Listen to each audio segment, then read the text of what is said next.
Welcome to the Sports Scouting Report podcast with Lee Brecheen. Hi, everyone. You listen to the Sports Scouting Report. I'm your host, Lee Brecheen. I hope everybody's having a great Monday. It's going to be just me today. We're going to talk about the college playoffs, actually more about the conference championship games and how that kind of fits in with LSU's job opening. And I'm going to just have a theory, not so much inside information, but just a theory of probably why LSU didn't have a coach named by now. We're also going to talk about LSU basketball. I'm excited to talk about that. I've been watching the Tigers play basketball, and they look really good. We'll talk about the basketball team. We're going to talk about the LSU Texas A&M game, which is a big win for LSU, obviously, to be able to go to a bowl game for these kids and to get 15 more practices for the new coach to look at what he's going to inherit. And I think it's going to be great for the university. It was a must-win. It was a big win over A&M, just for recruiting purposes in the state of Texas and just for mentally for people to just hit the reset button for LSU. You know, get rid of all the negativity and just look at the future. And, you know, even though half the team's gone, we're going to talk about that. How impressive it was winning with half the team not even playing, which is incredible. Let's go ahead and get into the LSU job opening. And this segment, we'll talk about the job opening. And here's a theory. So anytime a coach is not hired in a situation like this, just history, just following it and being around this for a long time, like a lot of people. I mean, I'm not the only one. There's thousands of people out there that have seen coaches' jobs and how this goes down every year. You always have to wait till a game to be played. And usually that's a conference championship game because they need to get that game in. They don't want it to leak out because then their team would, probably not play as well, or it would, disrupt the program, all that stuff mentally for these young kids. So here's the theory. And by the time this show is out, they might have their coach, but I doubt it. I think the coach will be named probably middle of this week, and maybe late this week. It just, maybe they want to announce it after this Saturday, because there's conference championship games. But, maybe they tell this coach, hey, we got to announce it by Wednesday. We got to get it out. But it's got to be some of the teams that are in the conference championships, not so much the playoffs. Teams that might get it in the playoffs, though. And it could be a pro coach. I've always thought if it was a pro coach, it would be Matt Rule, from Carolina Panthers. I thought Matt Rule did a great job at Temple University, and then he did a phenomenal job at Baylor. And what I like about Matt Rule is that he likes to recruit. A lot of pro coaches don't like to recruit. And so if you hire Matt Rule, he's got a lot of experience as a college guy. That's not always the case with these pro guys. You don't want to hire a pro guy that doesn't like to recruit. So if LSU goes college, you got Oregon that's in the conference championship game. So that's Mario Cristobal. You got Utah, who's in the conference championship game in the Pac-12. That's Kyle Willingham. You got Baylor's Dave Aranda, who's in a conference championship game with the Big 12 this weekend. You got Alabama. Yep, I'm going to mention it. You got Nick Saban going to Atlanta to play Georgia. You got Cincinnati's Luke Fickell, who I've always loved. I think he's a young Nick Saban. Cincinnati's going to play in their conference championship game. And you got Oklahoma State. That's right, Coach Gundy is playing in the Big 12 championship game against Baylor. So those are guys that I think could be any one of those guys, and all of them are phenomenal coaches. But I preferably like Luke Fickell from Cincinnati and Dave Aranda from Baylor.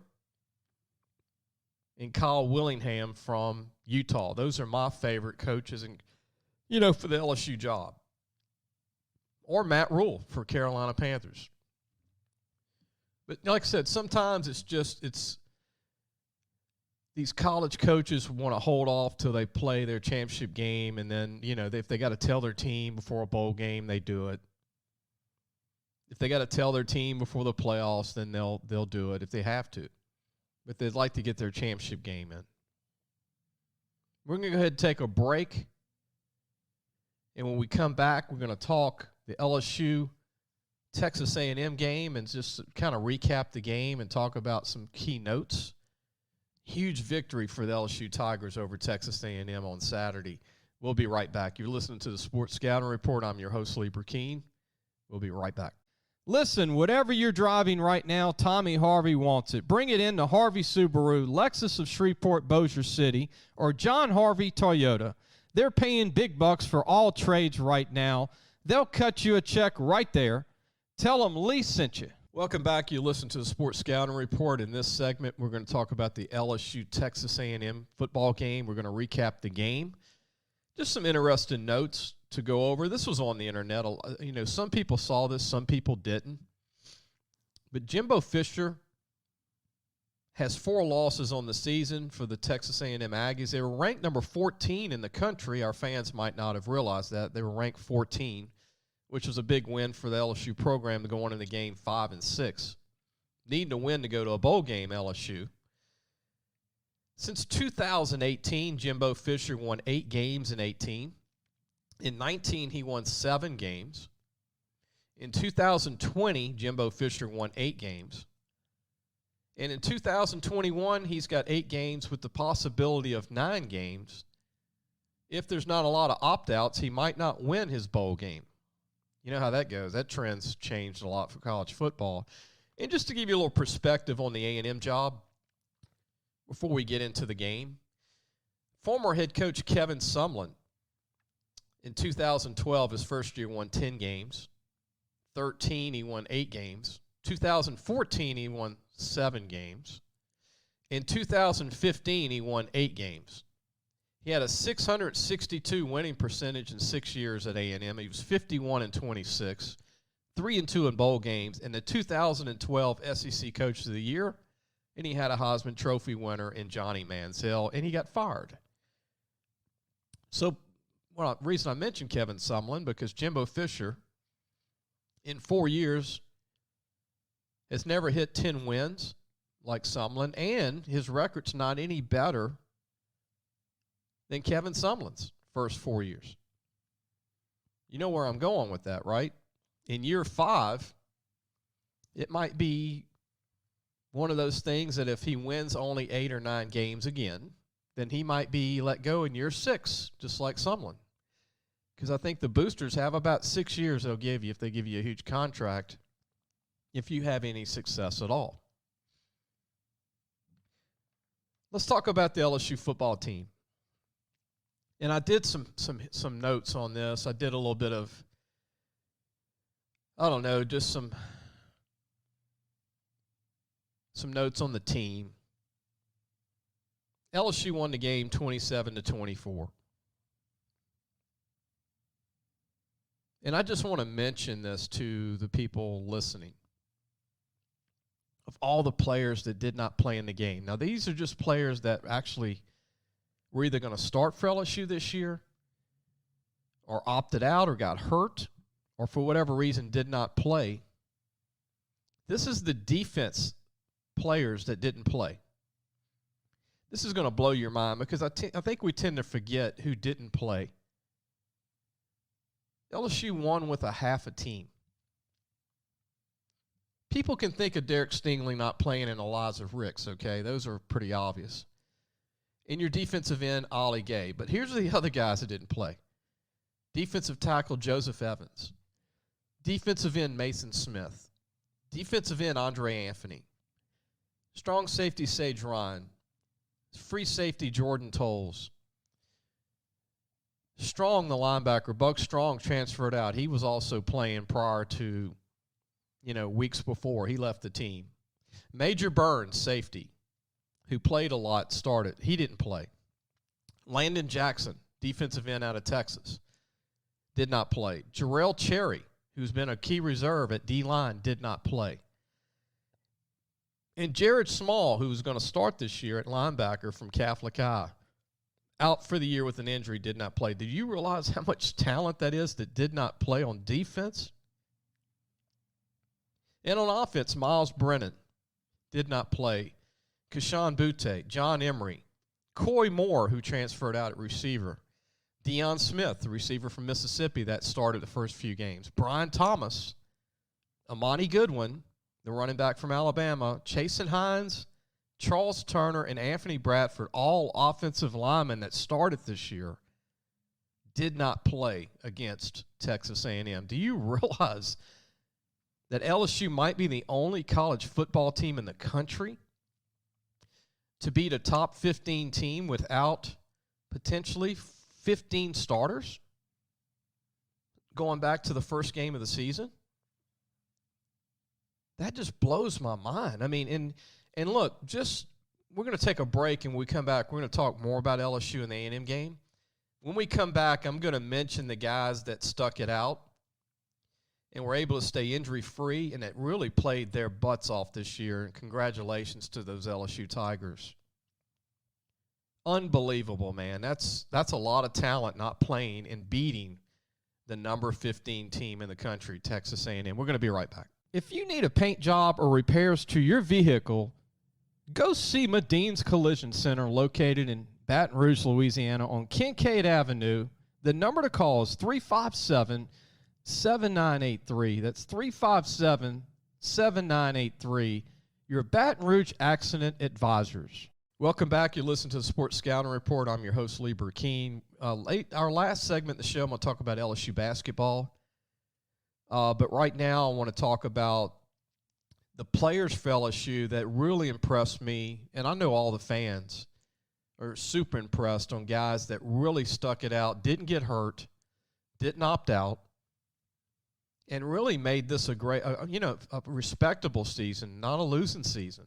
Beating A&M was a big win. I mean, LSU's last losing season was 1999. And they're able to keep that intact without having a losing season. But, look, these are guys that stepped up this year that I just want to mention that I think they held the rope for LSU. But defensive end Sony Fanua, who's out of Utah, signed with LSU out of a junior college, ended up being a phenomenal player for LSU this year. Had a great game against A&M, actually against Alabama too. My hat's off to you, Sony, for sticking in and not leaving and being a leader. J. Ray Jenkins with that game-winning touchdown, had 2 TDs in the game, had 169 yards receiving. Man, he really stepped up against Texas A&M. Dwight McLaughlin from Texas, originally from Plain Dealing, Louisiana, by the way, cornerback from Texas. He's really done a great job for LSU with Stingley being out and Eliza Ricks, and Jordan Tolles and Sage Ryan and Major Burns. He's done a phenomenal job.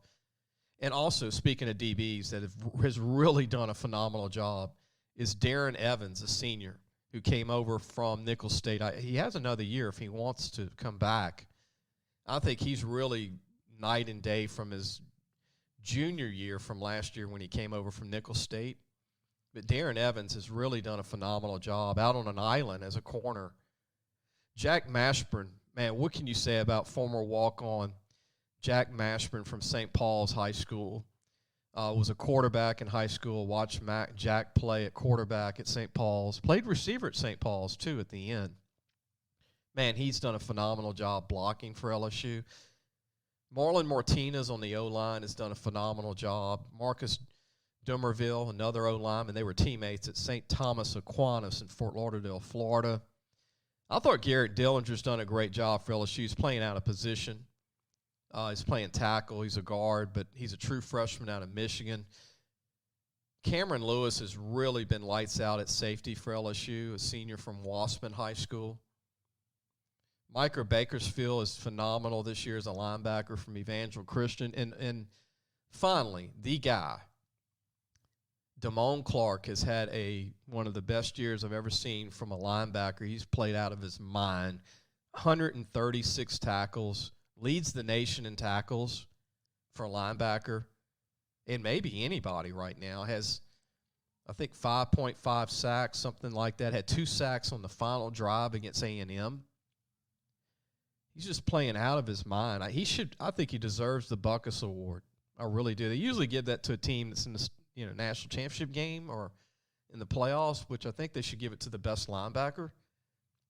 And that should be Damon Clark from Southern Lab High School, who I've been watching since he was a sophomore in high school.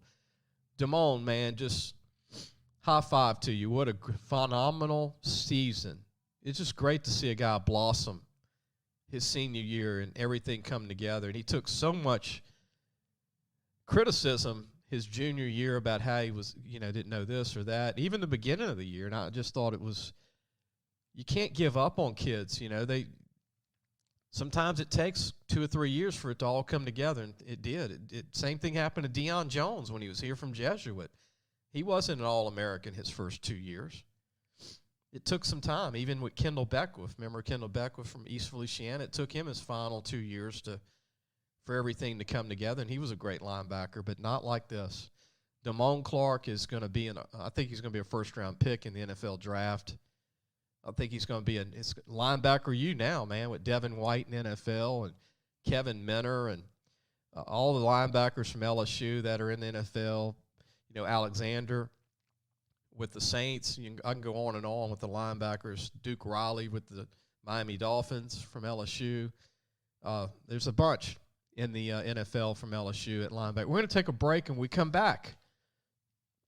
I'm going to talk about the Texas A&M team and why it was so impressive for LSU to beat them because of their defense. We're going to talk about how good their defense is because of how many guys are going to go in the NFL draft on that Texas A&M defense. I just want to make a point on why it was impressive to score 27 points on them when they basically shut down Alabama and beat Alabama this year. We'll be right back. Be sure to take your car and truck for all your tire needs to Treads and Care Tire Company located in Central. The number to call is 331-8144. Family owned and operated since 1971. That's Treads and Care Tire Company. Welcome back. You listen to Sports Scouting Report. I'm your host, Lee Brecheen. We're talking about Texas A&M in this segment and why it's so impressive what the LSU offense did without half of their starters since the first game of the season, which I mentioned earlier in the show. But let me point this out for the listeners. There are 1, 2, 3, 4, 5, 6, 7, 8, 9. There are about 9, potentially 9 players for Texas A&M that'll get drafted this year on their defense. Let that sink in for a moment. LSU did not beat a team with no talent. And here's what's more impressive. The defensive line for Texas A&M, they have 4 players that are going to go in the first 3 rounds of the draft on their D-line. Tyree Johnson, who's 6'4", 250. Michael Clemens, who had the 3 sacks against LSU. He's 6'5", 270. DeMarvin Leal, who's a junior, he's going pro. He'll go first round. Michael Clemens might go first round. Tyree Johnson will probably go in the first 4 rounds. And then there's Jaden Peavy, who will go in the draft at 6'6", 315. So their starting 4 on the D-line will all go in the first probably 3 or 4 rounds. 2 will go in the first round probably. So if you ever got upset at Max Johnson during the game and you ever got upset on how many times he got sacked, like myself, I was upset. I'm like, man, get rid of the ball. Stop holding it. But guess what? You're going against the best defensive line in the college football. I didn't say the best defense. The best defensive line in college football. It'll speak for itself come the NFL draft. And I got to give it to Max Johnson. He hung in there at the last moment, brought his team down there 85 yards, didn't give up. That impressed me more than all the sacks he took, and as much as that, everybody probably was upset. He hung in there at the last second and threw a perfect pass to J. Ray Jenkins to win the game. And I think his coaching will be better with the new coach. I think he regressed, but I think he's done some things this year. His toughness cannot be denied. He's a tough kid, and I think, how does he develop? Where does it go from here? We'll see come spring what Nussmeier, him, and Walker Howard will let the best man win, right? But right now, he did do what he needed to do with half an offense, right? Half an offense against a great D-line. And think of this. They have a linebacker for A&M that's going to get drafted. His name is Aaron Hansford, who's got over 70 tackles. He's 6'3", 240. He's a senior. And the two of their DBs, Miles Jones, who didn't play in that game, and Leon O'Neal, are going to get drafted as well. And also Keldrick Carper, who's from Plain Dealing, Louisiana, did not play in that game, will get probably drafted. And Damani Richardson, a junior safety, will probably get drafted if he decides to go pro. And on offense, Isaiah Spiller, who's a redshirt junior running back, will probably go in the first 4 rounds if he goes pro, along with the best tight end in America. Will probably go pro in Jalen Weidenmeyer, their tight end, who is 6'5", 250 pounds, runs a 4.6 40. Just wanted to throw that out there, how talented A&M really was. We're going to take a break. When we come back in our final segment, we're going to talk LSU basketball. We'll be right back. Come and visit the majestic mansion in the marsh, Gros Savon, Waterfowl, and Wildlife Lodge. Gros Savon is the true sportsman's paradise. Gros Savon Lodge has everything for you from fresh and saltwater fishing, alligator hunting, waterfowl hunting, and eco-tours. Located south of Lake Charles. Call 337-598-2357 or visit www.grossavon.com for more information and schedule your trip to the majestic mansion in the marsh, Gros Savon, Waterfowl, and Wildlife Lodge, the true sportsman's paradise today. Welcome back. You listen to the Sports Scouting Report. I hope everybody's having a phenomenal Monday. I hope everybody had a great Thanksgiving. Thanksgiving to everybody, by the way, from me and my family. I hope everybody ate enough turkey and dressing and fixins, as they say, and I hope everybody had a wonderful weekend. I tried not to eat too much. But in this segment, we're going to talk about LSU basketball, the men's team. They're 7-0. They just beat Wake Forest 75-61. I did watch that game. I was flipping back and forth between channels with the LSU football game because it came on at the same time. I did watch LSU against Penn State and Belmont and all the other games they played, ULM of Monroe, to get to 7-0. I am extremely impressed with this team's defensive effort. I mean, LSU's given up, over 12, 13 steals a game. They're creating turnovers every game. And I think this team, once they get their offense going, like once they start to shoot well, it's scary how good they're going to be. But on a defense, we've all wanted LSU to have a defense under Will Wade. And you don't see a lot of that in college basketball anymore. But, man, when they press with Eric Gaines and Xavier Pinson and Tari Eason and Brandon Murray and Monty Wilkinson, man, when they press, Alex Fudge, this is one of the best groups I've ever seen in pressing. They had 22 turnovers they created against Wake Forest.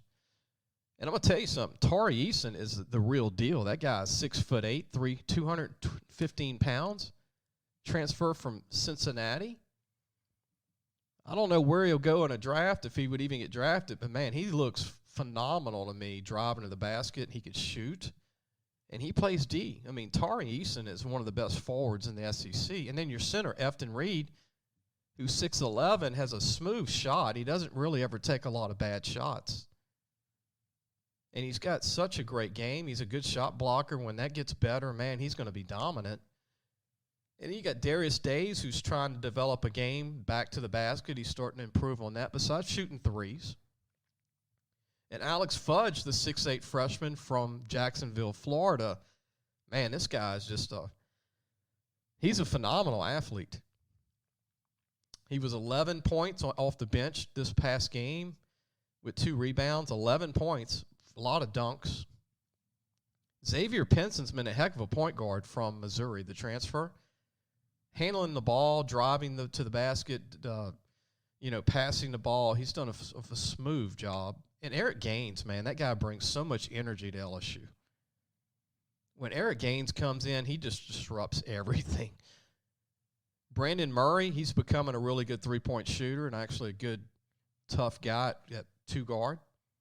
Monty Wilkinson's one of the best defensive guys in the league at 6'5", about 215 pounds. And we still haven't seen a lot of Jarrell Colbert yet, who's a 6'10" center who's got a great future, and also a reserve forward by the name of Bradley Ezra, who's from California originally. I think Crenshaw High School originally, the old school John Williams went to, remember that? But Bradley's 6'8", 260 pounds of muscle. He looks like an offensive tackle with feet in basketball. I think this team is the real deal. I think they're very defensive. They remind me of Arkansas last year. You know, Arkansas was scrappy last year. And if it wasn't for Baylor being such a hot shooting team in the Final Four, I think Arkansas would have won, but Baylor just couldn't miss last year. Ask Gonzaga that, man. Baylor just could not miss. If he shot 60%, they'd shoot 70%. But this LSU basketball team, once they start shooting the ball better to go with their defense, man, it's going to be a great team. Now, the SEC is going to be tough. I mean, there's a lot of teams ranked. You know, Auburn, Kentucky, Arkansas, Tennessee, Florida, Alabama. A lot of ranked teams. Mississippi State's got a lot of talent. Ole Miss will be good, well coached. Everybody in the SEC, Missouri's got a chance to be pretty good. Georgia's got a chance to be decent. It's going to be a tough conference. Texas A&M I'll watch. They're going to be they're a tough team this year, a little bit better. I'm going to go ahead and go on the record and say this LSU basketball team will win about 23 games this year. Maybe 24. In a normal year, he'd win 20, 21, with a good team, decent team. But I would say this is about 4 more wins than a normal team for Will Wade. I'd say 24. Now, I'm not counting the SEC tournament. I'm not counting them winning a game or two in the NCAA tournament, which could happen, I think. This team could be a Sweet 16 team. And I'm going to tell you, they could be a Final 8 team if they start shooting the ball better, and they will over time. They got so much young talent. It's a very young team that's going to be better, and better, outside of Darius Days, the senior from Gainesville, Florida. Isn't it weird to say that you have a starter on your basketball team that's from Gainesville, Florida, that got away from the Florida Gators and Darius Days? I'm so happy Darius came back. He's such a great guy. It's good to see a guy like this come back for his senior year, play all 4 years, not go pro, didn't transfer out. I have a lot of respect for Darius Days. And when he's shooting a 3 and he's on, he's good for about 7 or 8 threes. When he's not shooting really well, I think he's starting to develop his game with his back to the basket, and he's starting to drive. He's starting to do more of that, which I think is smart. Because when SEC play starts, he's going to need that. He's going to need more to his arsenal if he wants to play in the NBA. He's never going to be a vertical guy that's going to jump up and rebound a lot, but he's going to be who he is. He could be a small forward that shoots and never be a great defensive guy, even though he plays hard. But I think he's developing his game, and I'm glad he came back for his senior season. I think Pinson and Gaines, the 2 guards for LSU, give this LSU team a chance to do some special things this year. I really do. And the center, Efton Reed, like I said, Tari Eason, they're phenomenal players. Fudge is going to be phenomenal as well. I hope you enjoyed the show today. Again, I thought, we just want to cover some tracks on what's going on. I'm not going to predict the next LSU coach because I'm like a lot of people. I don't really know who they're going to get. I thought at one time that Oklahoma's coach was going to be a guy they went after. Now, what happened? Did they offer him? Did he turn it down? I mean, whoever knows? Who cares? I mean, but LSU's athletic director, Scott Woodward, always had a list of 5 guys. It's not just one guy. And he's not going to be put in a position where he's got to scramble and find a guy. He's done this before. And I really believe the only name I did not mention today that could be the head coach at LSU when it's said and done is Chris Peterson, who was the former Boise State head coach and Washington Huskies head coach, because Scott Woodward hired him at Washington. And he's a great coach. I mean, he's still like mid-50s, still fairly young, got out very young. Remember when they lost to Alabama in the playoffs a few years ago? Washington did, and he just stepped away. He's a highly intelligent guy, knows how to build a program. He can recruit, and he's just one of the best in the business when he was coaching at Washington. Chris Peterson, remember? So that's a name to really keep an eye on in the end. I would prefer Dave Aranda at this point, and that would be the guy that I would like just because of his ties with LSU. He's a defensive guru. He can find an offensive coordinator. And a lot of coaches would want to coach with Dave Aranda. You know, people say, well, Dave Aranda wouldn't be a good recruiter. Man, look, LSU recruits itself. It's got the talent base here in Louisiana. And you get Texas, and he's now become a good coach in Texas, so he knows the Texas coaches. So, but it might not be Dave. It might be one of the other conference championship coaches that I mentioned early in the show. But that's my favorite right now would be Dave Aranda at Baylor. Hope everybody has a great Monday. We'll see you on Wednesday.